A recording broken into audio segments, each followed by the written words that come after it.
प्रभु यीशु मसीह के नाम में आपको अनुग्रह, शांति और आशीष मिले। एक किसी गांव के इलाके की बात है और एक काफी बुजुर्ग स्त्री अपने आखिरी क्षणों में अपने पलंग पर लेटी हुई थी और ये बहुत ही इसका एक सुंदर जीवन रहा। परमेश्वर के मार्गों में इसने अपनी यात्रा अब पूरी करने पर थी और स्वर्ग की महिमा में प्रवेश करने के लिए शायद कुछ समय या बहुत थोड़े दिन बाकी थे और 80 साल तो उसने परमेश्वर के साथ अपना जीवन बिताया। यानी शायद 80 साल से भी वो ज्यादा उम्र की बूढ़ी स्त्री थी। तो उस इलाके में एक प्रीस्ट रहता था जिसको पता चला, तो इसके मन में ऐसी बात बैठी थी इस प्रीस्ट के कि जब तक मैं किसी को एक तौर से मुक्ति के लिए तैयार ना करूं तो वो व्यक्ति मुक्ति नहीं पा सकता, कि मैं ही स्वर्ग का द्वार एक मरते हुए व्यक्ति के लिए खोल सकता हूं, नहीं तो वो स्वर्ग जा नहीं पाएगा या जा नहीं पाएगी।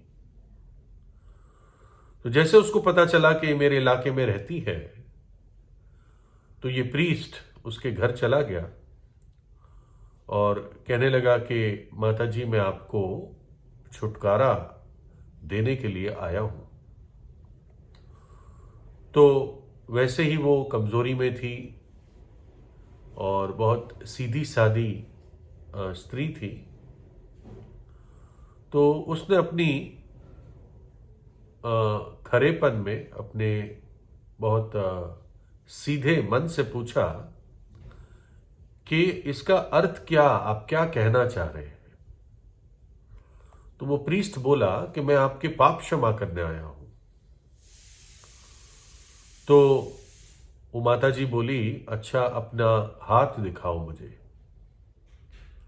और उसने हाथ दिखाया और थोड़ी देर उस हाथ को वो देखती रही और फिर उसने कहा कि महोदय, आप तो एक बहरूपीय हो। तो बड़ा शॉक हो गया वो प्रीस्ट कि मुझे बहरूपिया कह रही है।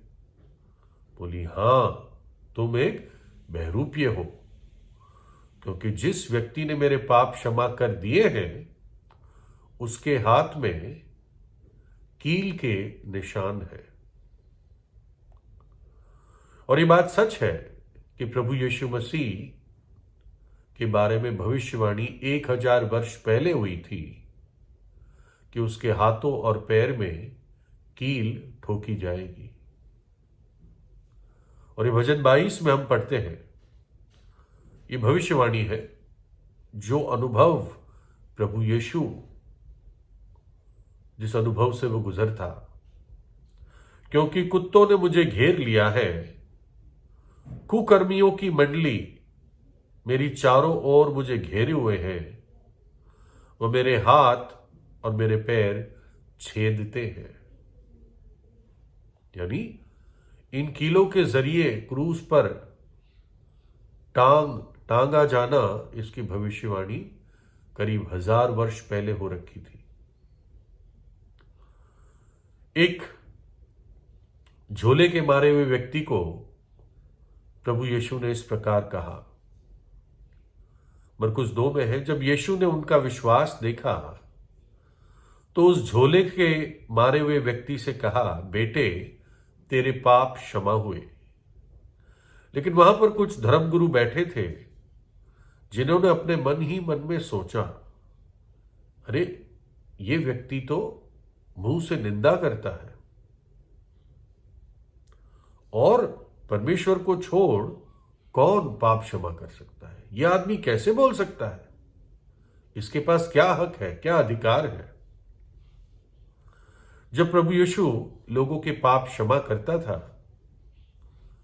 तो विशेषकर धर्म गुरुओं को बड़ी तकलीफ होती थी, बहुत दर्द होता था कि अरे ये अपने आप को ईश्वर समझता है। और ये बात सच है कि सिर्फ परमेश्वर ही पाप क्षमा कर सकता है, क्योंकि सिर्फ वो ही पवित्र है। लेकिन इन धर्म गुरुओं ने और बहुत सारे लोगों ने पहचाना नहीं है अब तक कि प्रभु यीशु मसीह स्वयं परमेश्वर देह धार कर इस धरती पर आया हुआ था और मनुष्य के बीच में उसने डेरा किया। क्यों? वो बूढ़ी माता जी बोली कि जिसने मेरे पाप क्षमा किए उसके हाथ पर तो कील के निशान है, क्योंकि ये पहले से जानती थी, इसने अनुभव किया था परमेश्वर के प्रेम को और अनुग्रह को, और यीशु मसीह के बलिदान पर विश्वास किया था। वो ये कहना चाह रही थी, ये बहरूपिये, तू एक मनुष्य होकर मेरे पाप कैसे क्षमा कर सकता है? मेरे पाप तो परमेश्वर ने, प्रभु यीशु मसीह ने क्षमा कर दिए और उन पापों की सजा अपने ऊपर ले ली। अपने हाथों को और पैरों को कीलों से उसने छिदवा दिया था और एक बलि के मेमने की नाई वो क्रूस पर बलि हो गया था। प्रभु यीशु का और एक चेला था जिसका नाम थोमा था, उसके बारे में बताता हूं। लिखा है, उसी दिन जो सप्ताह का पहला दिन था, संध्या के समय जब वहां के द्वार जहां चेले थे यहूदियों के डर के मारे बंद थे, तब यीशु आया और बीच में खड़ा होकर उनसे कहा, तुम्हें शांति मिले। परंतु 12 में से एक व्यक्ति अर्थात थोमा, जो दिदुमुस कहलाता है, जब यीशु आया तो उनके साथ नहीं था। जब और चेले उससे कहने लगे कि हमने प्रभु को देखा है, तब उसने उनसे कहा, जब तक मैं उसके हाथों में कीलों के छेद ना देख लूं और कीलों के छेदों में अपनी उंगली ना डाल लूं और उसके पंजर में अपना हाथ ना डालूं, तब तक मैं प्रतीति नहीं करूंगा। चेले बंद कमरे में थे। प्रभु यीशु को दफना दिया था उसकी मृत्यु के बाद। चेले इस बात को भूल गए थे कि प्रभु यीशु जी उठेगा, लेकिन प्रभु यीशु जी उठा और चेलों के बीच में प्रकट हुआ। और जब वो प्रकट हुआ, चेले बहुत खुश हुए।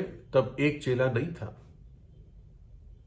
फिर जब वो चेला वापस आया और इन बाकी चेलों ने कहा कि हमने प्रभु को देखा, वो जी उठा है, तो ये थोमा बोला, जब तक मैं उसके हाथ के उन निशान पर, उस कील के छेद पर मैं छू न लूं, उसके पंजर में जहां उसको भाला छेदा गया था, भेदा गया था, जब तक उसको स्पर्श न करूं, मैं विश्वास नहीं करूंगा। और वास्तव में प्रभु ने उसकी प्रार्थना सुनी। 8 दिन के बाद उसके चेले फिर घर के भीतर थे और थोमा उनके साथ था और द्वार बंद थे। तब यीशु ने आकर और बीच में खड़ा होकर कहा, तुम्हें शांति मिले। तब उसने थोमा से कहा, अपनी उंगली यहां लाकर मेरे हाथों को देख और अपना हाथ लाकर मेरे पंजर में डाल और अविश्वासी नहीं परंतु विश्वासी हो। यह सुन थोमा ने उत्तर दिया, हे मेरे प्रभु, हे मेरे परमेश्वर। प्रभु यीशु फिर प्रकट हुआ चेलों के बीच में और थोमा से कहा, थोमा, स्पर्श करके देख ले कि मैं वही हूं। प्रभु यीशु ने अनंत काल के लिए उस छेद के निशान, उस कील के निशान अपने शरीर पर रख लिए, उसके पुनर्थित शरीर पर। वो आज युगानुयुग जीवित है और वो निशान, वो चिन्ह उसके प्रेम का सबूत है, उसके बलिदान का सबूत है, जो उसने मेरे और आपके लिए कलवरी के क्रूस पर दिया। अगर वो मनुष्य जाति के लिए ना मरता तो हमारे लिए पापों की सजा से और नरक के दंड से बचने के लिए मार्ग नहीं था, लेकिन ऐसा नहीं हुआ। उसने अपना प्राण दिया और परमेश्वर ने हमें एक निश्चित आशा दी है कि यदि आप सच्चे हृदय से पश्चाताप करके प्रभु यीशु पर विश्वास करेंगे तो निश्चित रूप से आपका छुटकारा होगा। उस बूढ़ी माता जी की तरह आप भी स्वर्ग की महिमा में प्रवेश करेंगे। पापों की मजदूरी तो मृत्यु है, परंतु परमेश्वर का वरदान हमारे प्रभु यीशु मसीह में अनंत जीवन है। मुक्ति केवल पापों की क्षमा के द्वारा प्राप्त होती है और पापों की क्षमा केवल परमेश्वर दे सकता है। और प्रभु यीशु वास्तव में परमेश्वर देहधार कर इस पृथ्वी पर आया था। कोई मनुष्य, कोई पापी मनुष्य, कोई भी प्रीस्ट आपके पाप क्षमा नहीं कर सकता। पाप क्षमा केवल प्रभु यीशु अर्थात परमेश्वर कर सकता है। प्रभु यीशु आपको आशीष दे।